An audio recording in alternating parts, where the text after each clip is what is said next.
உச்சிவேளைக்கு வரக்கூடிய காலகட்டத்தில் அந்த உச்சி நல்ல பொழுதிலே எப்படி காட்சியளித்ததா? எப்படி அம்மா காட்சி தருகிறது? பட்டப்பகல் இளகிலே பனிமலையில்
சூலமும் கபாலமும் கையில் வைத்திருக்கின்ற சிவபெருமானுடைய அழகு, அந்த சிவபெருமானுடைய செஞ்சடை அழகு, பகவானுக்கு செஞ்சடை ஆதியும் அந்தமும் இல்ல அருட்பெரும் ஜோதி கருணை வடிவாகிய சிவபெருமான்.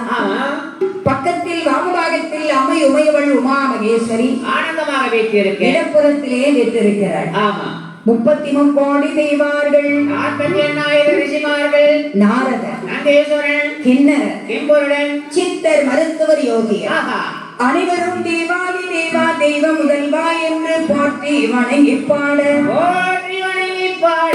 பகவானும் சக்தியும் கள்ளம் கவடமற்று சரி வெள்ளிப்பனிமலையில் வைத்திருக்கிறார். அம்மையப்பனாக வீட்டிருக்க ஐயா அம்மா 14 லோகத்திற்கும் படியெழுக்கக்கூடிய பகவான் யார்?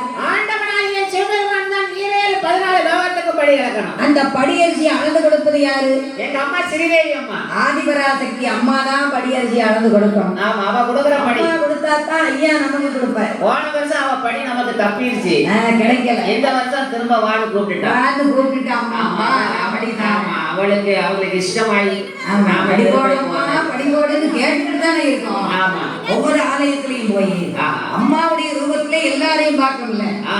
என் தாய் ஆதிபராசக்தி ஈகை இறக்கம் கொண்டவள். சரி, பகவான் படியரிசியை அளந்து பகவானிடத்திலே கொடுக்கும் போது உலகம் எல்லாம் படியலாம். ஆமா, படியலுக்கின்ற நாயகன் மகாதேவன். இரண்டாவது மூர்த்தி ஒருத்தர் இருக்கார். யார் அந்த கடவுள்?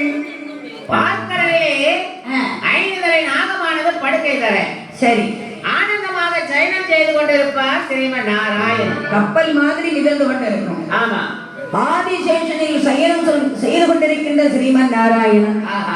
பக்கத்துல யார் யார் உட்கார்ந்துருக்கா? எங்க அம்மா மகாலட்சுமி உட்கார்ந்துருப்பாங்க. நம்ம அம்மா மகாலட்சுமி. ஆமா, பகவானு காப்பிடித்து விடுவார்கள், கை பிடித்து விடுவார்கள். சும்மா இருப்பாங்களா? அதே பகவானே இந்த 14 லோகத்துல அங்க என்ன நடக்குது பார்த்தீங்களா?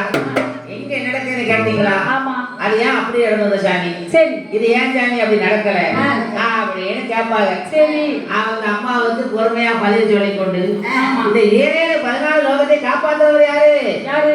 ஸ்ரீமன் நாராயணன். 3வது மூர்த்தி இருக்காரு பாரு. யார் அந்த கடவுள்? என்னைய பாடச்சி உன்னைய பாடச்சி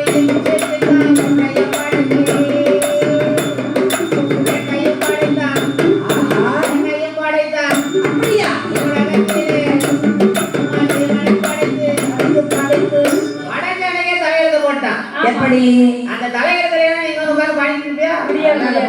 ஸ்ரீதேவி அம்மாவுக்கு முன்னாடி பாடுறதுங்கிறது பெரிய பாக்கியம். ஆமா, அந்த பாக்கியம் இன்னைக்கு உனக்கு அந்த அம்மா கொடுத்துருக்கா. அந்த 14 லோகத்திலே தலையெழுத்த போடுறவர் பிரம்மதேவர். ஆமா, அவர் போட்டாருன்னா போட்டதுதான். ஆமா, அந்த எழுத்த மாத்தணும்னா எங்க அம்மா உஜ்ஜயினி மகாகாளி எதுக்கு எழுதிட்டாரு? மாத்தி எழுதிட்டாரு பிரம்மதேவன்னா அதை நேராக எழுதுபவள் தாய் ஆதிபராசக்தி. நீ நல்லா இருப்ப பாப்போ, நான் உனக்கு கொடுத்துட்டேன் மரம், கொடுத்தா கொடுத்ததுதான். ஆமா. இப்படி மும்மூர்த்திகளாலும் பராசக்தியினுடைய கருணை பார்வையினாலே சரி இந்த உலகம் எல்லாம் இயங்கிக் கொண்டிருக்க அப்படி இயங்குகின்ற வேளையில் ஆதிபராசக்தி அகிலாண்டேஸ்வரி பிரம்மாண்ட நாயகி லோகமாதா சங்கரி சதாச்சரி சாமுண்டீஸ்வரி ஜெகதாம்பிகை கைலையில் கொலுவிருக்கின்றாள். பாதாள லோகத்தை அரசாண்டு வந்த வல்ல அசுரனாகப்பட்டவன் சிவபெருமானை வேண்டி 12 வருடம் தவம் இருந்தான். எனக்கு தவம் இருக்கான் தெரியுமா? எப்படி வரம்னா கேட்டாங்க தெரியுமா? 12 வருஷம் அன்ன ஆகாரம் கிடையாது, ஊன் உறக்கம் கிடையாது, தண்ணீர் பருகல, ஒரு சொட்டு வெள்ளம் பருகலாங்க. சிவசிவா சிவசிவா சிவசிவா சிவசிவா அரகரா சிவசிவா அரகரா சிவசிவா என்று 12 வருட காலம் தவம் இருந்தார்.